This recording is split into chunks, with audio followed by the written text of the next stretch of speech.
hack guys আজি মই boil চিকেনৰ মাংসখন কেনেকৈ বনালো এই পদ্ধতিত বনালো চাবছো এবাৰ ভিডিওটো কি যে সোৱাদ লাগে নহয় হেলদিও হয় লগতে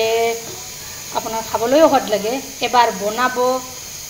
খাব আৰু কমেন্টত জনাবলৈ একেবাৰে নাপাহৰিব দেৰি নকৰি ভিডিওটোৰ মাজলৈ লৈ যাওঁ গাইজ আজি আপোনালোকৰ মাজলৈ লৈ আহিছোঁ এয়া মাংসৰ অন্য এটা ৰেচিপি ইয়াৰ কাৰণে এয়া লোকেল মুৰ্গীৰ মাংস লৈ লৈছোঁ 500 গ্ৰাম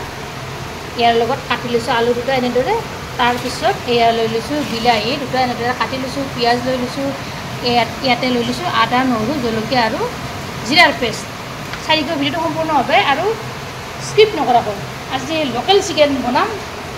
আপোনাৰ বিনা অইল উইদাউট অইল চাই থাকিব ভিডিওটো আহক তেনেহ'লে দেৰি নকৰি ভিডিওটোৰ মাজলৈ লৈ যাওঁ আপোনালোকক তেন্তেনা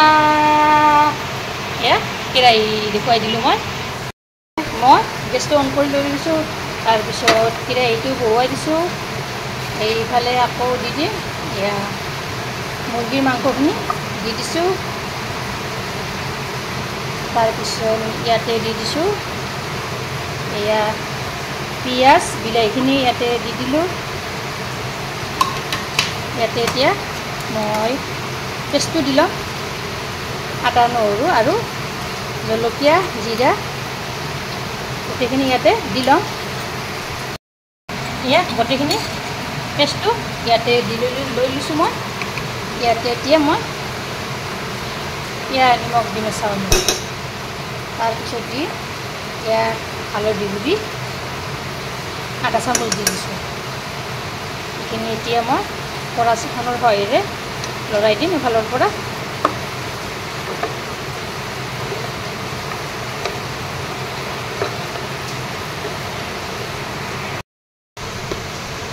ইয়াতে এতিয়া এয়া মই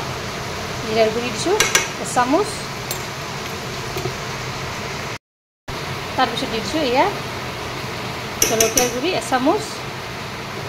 এইফালে দি দিছোঁ ধনিয়াৰ গুড়ি এচামুচ এইখিনিও এনেদৰে তলপৰ কৰি লৰাই যাম এফালৰ পৰা তলপৰ কৰি দি দিম মাংসখিনিৰে সৈতে দেখিছেনে মাংসৰ পৰা এই পানী ওলাব ষ্টাৰ্ট হৈছেই এনেদৰে তলপৰ কৰি লৰাই দি দিছোঁ এয়া দেখিছেনে এয়া তলপৰ কৰি লৰাই দি দিলোঁ ইয়াৰে ওপৰত এতিয়া মই এয়া আলুখিনি দি থৈ দিম তাৰপিছত ঢাকনিখন লগাই দিম লগাই দিয়াৰ লগে লগে জুইটো জিৰত দি ল'ম এতিয়া মাংসও ধুনীয়াকৈ সিজি যাব আৰু পানীবিলাকো ওলাই যাব মাংসৰ পৰা আলু সিজিব তাতে ইয়াক কিছু সময় যোৱাৰ পিছত ঢাকনিখন গুচাই দি দিলোঁ দেখিছেনে এইখিনি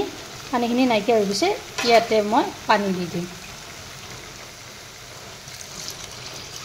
ইয়াত পানী দি দিলোঁ পানী অলপ বেছিকৈ দি দিছোঁ যিহেতু লোকেল হয় এইখিনি ভালদৰে এইখিনি এতিয়া ভালদৰে উতলিব দিম মই প্ৰায় 20-25 মিনিটমান সময় লাগিব যিহেতু ইয়াৰ মাংসবিধ টান ঢাকনিখন মই আকৌ লগাই থৈ দিম আৰু গেছৰ জুইটো হাই ফ্লেমত দিলোঁ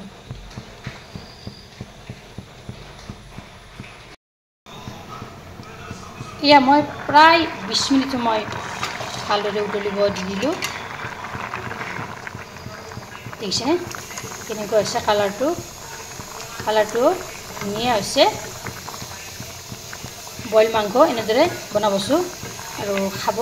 এইখিনিতে যদি ভিডিওটো ভাল পালে লাইক কৰিব শ্বেয়াৰ কৰিব কমেণ্ট কৰিব আৰু মোৰ চেনেল যদি প্ৰথমবাৰৰ বাবে আহিছে তেনেহ'লে চেনেলটো ছাবস্ক্ৰাইব কৰিবলৈ নাপাহৰিব লগতে ফেচবুক পেজটো ফ'ল' কৰি দিব ধন্যবাদ জয় আই অসম